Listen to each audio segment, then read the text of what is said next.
Since the start of the conflict between the regular Sudanese army and the rebel militia group, the Rapid Support Forces started carrying out violations against civilians. The RSF has a dark history in Darfur and represented the right hand of Omar al-Bashir and his Islamist regime in oppressing protesters during peaceful demonstrations in 2013, where many Sudanese youth were killed. It's also involved in war crimes and crimes against humanity in Darfur during its defense of Omar al-Bashir's government and the National Congress Party. In the current conflict, the Rapid Support Forces have carried out blatant violations of the rules of armed conflict by using civilians as human shields and preventing them from leaving residential areas occupied by its forces. It's also using residential homes belonging to civilians and turning them into positions for snipers and stations for its forces to hide from air raids. The forces have also occupied most of the hospitals in the capital and forced medical cadres into providing medical services to their soldiers and are using hospitals and other service centers for military operations.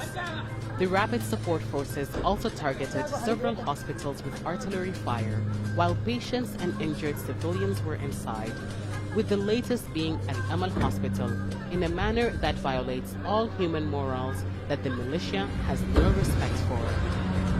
The latest in a long list of violations of the Rapid Support Forces is the setting up of checkpoints along the national highway that leads to outside the capital.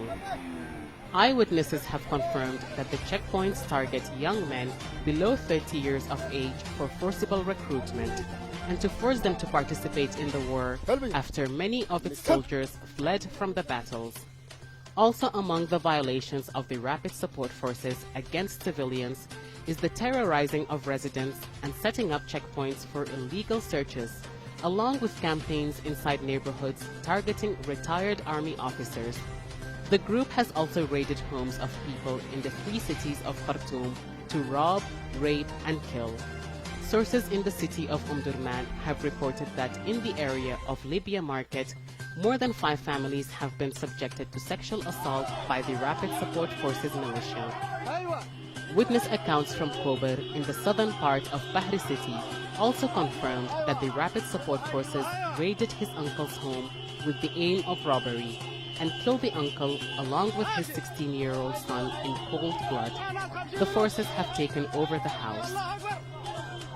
Cars that people had hoped to use to flee fighting areas were robbed from them by the Rapid Support Forces, which it uses to avoid getting hit by airstrikes. They have also taken advantage of civilians on the move and arrested families in all of its camps, using them as shields from attacks and airstrikes. It has also robbed a number of banks and shops and markets in the capital, sometimes killing unarmed security guards and shop owners in the process. The dark history of these forces, which some once denied, is now in Khartoum for them to witness the violations it carries out, and which regular forces that operate under the law do not practice and refrain from.